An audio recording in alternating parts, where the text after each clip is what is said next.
السلام عليكم ورحمة الله وبركاته. النهاردة معانا ومعاكم هنعمل وصفة حلوة قوي وجميلة وبنستخدمها دايما في السندوتشات. هنعمل مع بعض العيش السوري. مش عايزاكم تخافوا من العجين وتهابوه. اي حد بيبدأ الاول كده يجرأ نفسه وان شاء الله بيتعلم وبتطلع معاه الحاجات كويسة، والعجين ده اسهل ما يكون. تعالوا مع بعض نبدأ نشوف ونجرأ قلبنا كده ونجمده ونبدأ نعجن مع بعض. يلا بينا. المكونات معانا بسيطة وسهلة، مفيش أبسط من كده. عبارة عن دقيق، نص كيلو دقيق، كوباية مية، وهنشوف هنحتاج تاني أو لا على حسب العجين معانا، وملح. هنجيب طبق معانا دلوقتي وهنبدأ نحط النص كيلو كله في الطبق كده بالطريقة دي، وهنحط ذرة ملح يعني صغيرة خالص كده في وسط صابعنا. هنبدأ دلوقتي نقلب الملح في الدقيق وننزل بالمية، مش هننزل بيها مرة واحدة، هننزل بالمية تدريجيا لحد ما العجين يلم معانا اهو.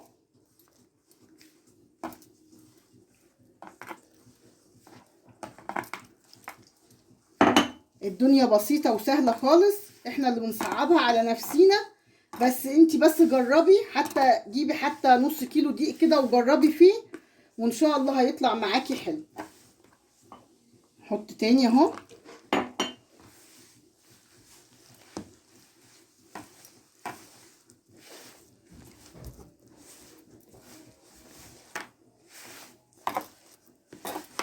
نحتاج معانا ميه تاني اهو. كل شويه ميه احطهم، الم كده العجين واشوف كده هيحتاج تاني ولا لا معايا، انما ما انزلش بالميه مره واحده.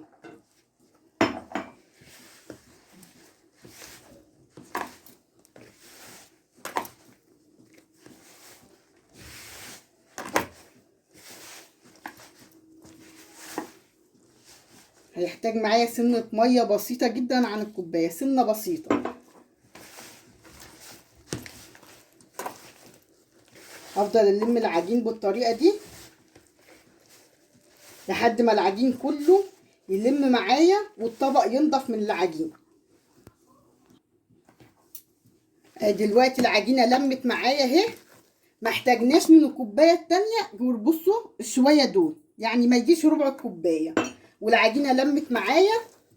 انا مش عايزاها تكون ناشفه قوي ولا طريه قوي، يعني يكون ايه كده. شايفين العجينه معايا عامله ازاي؟ لمت اهي ونضفت من الطبق.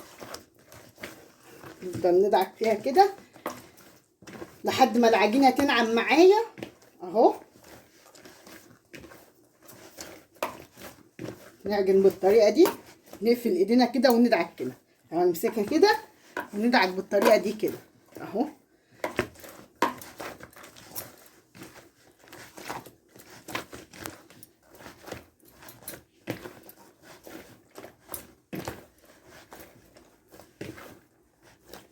دلوقتي العجينه لمت معايا اهي وبقت زي الفل زي ما انتم شايفين اهو.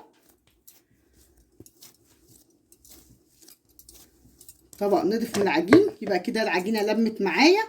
هنحط العجينه كده وهنغطيها، نغطيها بورق استرتش او نغطيها بفوطه باي حاجه، ونسيب العجينه ترتاح شويه. ودلوقتي بعد ما العجينه سيبناها 10 دقايق ارتاحت، هبدا هفرش كيس او حاجه زي كده. هرش رشه دقيق كده، هفرد عليها العجين.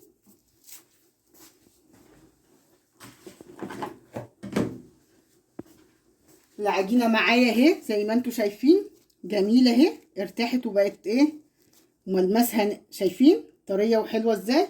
هنبدا نحطها كده وهنبدا ايه نقطع بقى. هنقطع، نمسكها كده ونقطع كور صغيره، السمك اللي احنا عايزين بقى نعمله في العيش اهو. كور صغيره يعني ولتكن زي كده مثلا. هنبدا نقطع كده كل الكميه اللي معانا كور صغيره زي دي كده اهو بالطريقه دي، ونرصهم كده اهي.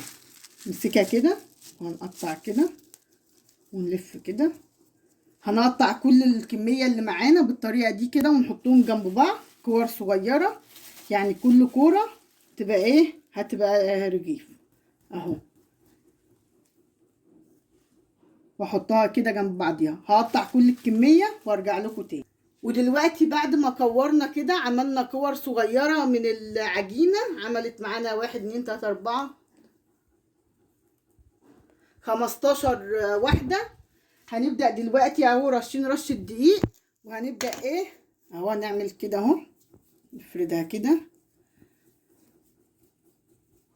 ونحطها كده ورشة دقيق على الوش اهو، ونبدأ ايه نفردها.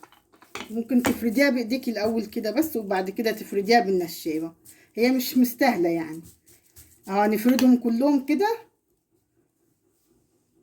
التانية برضو اهو لسه هنفردها تاني، بس الفردة الاولانية اهو رشة دقيق اهو نفردها كده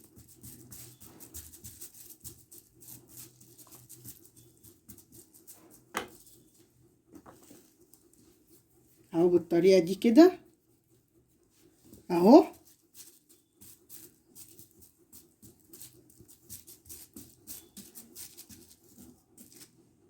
ونعمل كلهم بالطريقة دي، وبعد كده نشوف هنعمل فيهم ايه.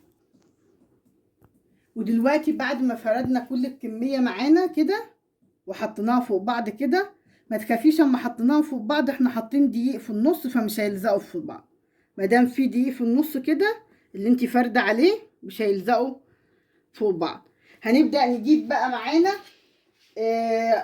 4 معالق زيت يكون نسخنهم جامد تمام، وهنحط عليهم سخنين قوي اهو، ونحط عليهم معلقتين 3 دقيق لحد ما يوصل للقوام اللي احنا عايزينه، يعني يكون مش خفيف قوي ولا تقيل قوي. وهنشوف دلوقتي احنا هنعمل ايه بالخليط ده. لسه عايز يتقل معانا شويه، هحط له معلقه تانية اهو واقلبه.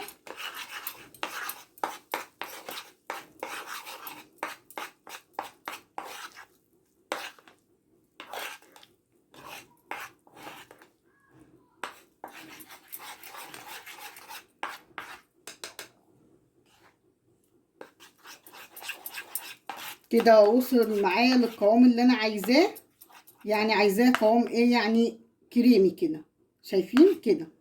هوريكم دلوقتي هنعمل بيه ايه.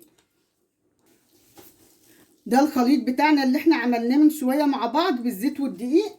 هنبدأ بقى نحط ايه، يعني كل 3 فوق بعض مثلا او كل 4 فوق بعض ماشي، مثلا اهو يعني خلي كل المجموعه قد بعضها نحطها فوق بعض، وكل واحده هناخد الخليط ده ونحطهم ايه، هنحطه في النص كده، هيبقى فاصل بين كل واحده والتانيه اهو.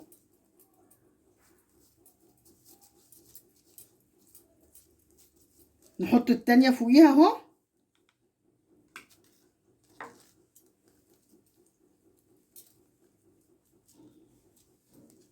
ونحط برضو الخليط ده برضو فاصل بينها وبين اللي هتبقى فوقيها. ده هيخلي العيش معانا او العجين ده مش هيلزق في بعضه تمام. هنحط التانية اهي كده، حطينا 3 فوق بعض، نحط 4 فوق بعض برضو ايه، هنعمل كده بالطريقة دي عشان هنسويهم بقى، هنسوي ال4 دول مع بعض وهنفردهم فوق بعض زي ما هتشوفوا دلوقتي اهو. ونحط دي فوقيها كده، اخر واحدة مش هنحط طبعا عليها ايه حاجة. هنبدأ نفرد دلوقتي واوريكم هنفردها ازاي. نوسع لنفسنا كده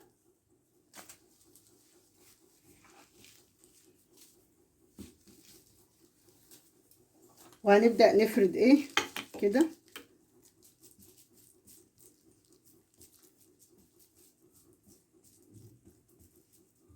ما تخافوش مش هيلزق في بعضيه اهو، شايفين اهو مش هيلزق في بعضيه.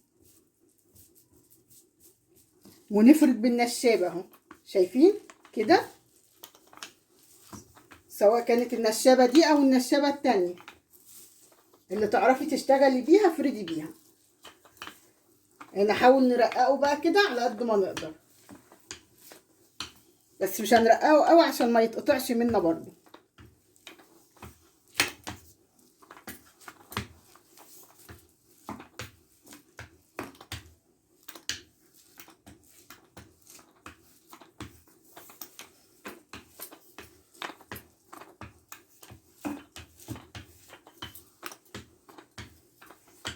في الوقت ده هجيب صينيه وهوريكم هنحطها ازاي فوق البوتاجاز عشان نسوي عليها العيش بتاعنا.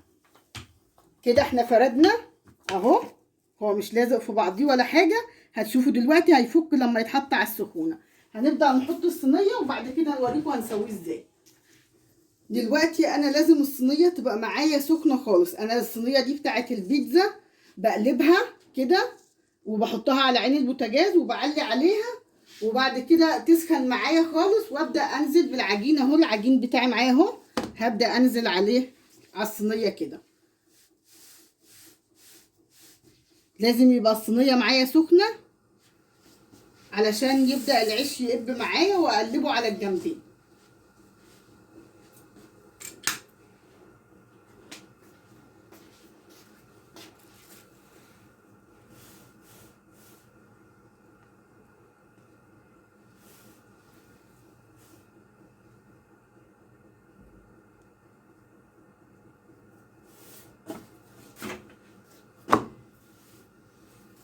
بدأ يقب معانا اهو زي ما انتوا شايفين اهو.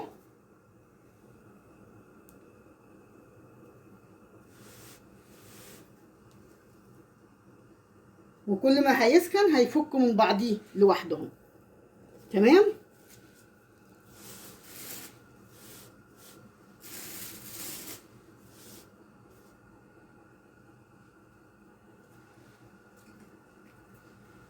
هنقلبه على الجنب التاني برضو كده اهو.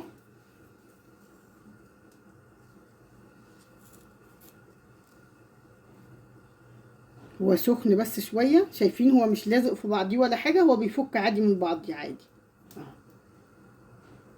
تمام. كل ما هيسخن عادي يفك من بعضيه.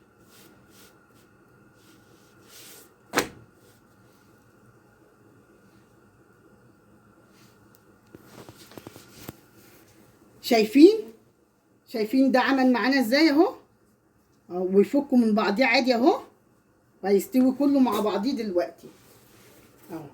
والمفروض ما ياخدش لون معايا. تمام اهو، فك من بعضيه خالص. لو انا عايزه ادي بقى لون في النص ده مش هياخد لون، احطه كده افكه واحطه كده يستوي كده.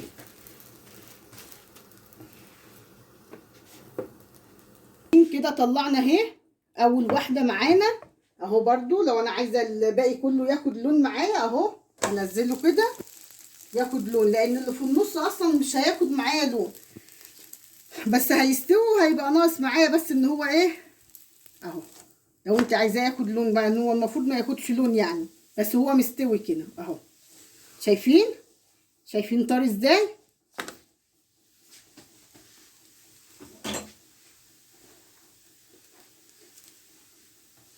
اهو. اقلبه كده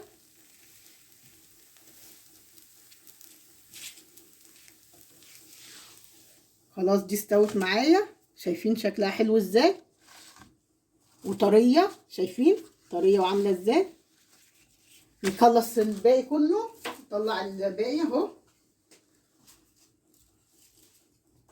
اهو.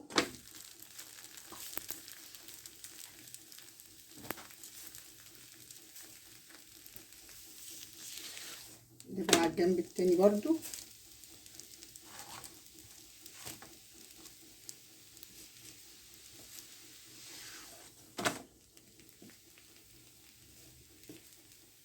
هي كده خلاص استوت، مش هندوس عليها عن كده. هو المفروض ما بياخدش لون يعني. شايفين معايا اهو، شايفين طري ازاي. هخلص الكميه كلها بنفس الطريقه وبعدين ارجع لكم تاني. ودلوقتي بعد ما خلصنا الكميه كلها معانا بالطريقه دي، شايفين شكله عامل ازاي. شايفين العيش السوري شايفين طري ازاي اهو. طراوه فظيعه اهو اهو. وقطع معانا كميه ما شاء الله كبيره خالص اهي. كميه كبيره، 15 رغيف من نص كيلو دقيق، ومكوناته سهله خالص وطري خالص اهو. وهنعمل ان شاء الله مع بعض في حاجه واوريها لكم ان شاء الله في حلقه تانية.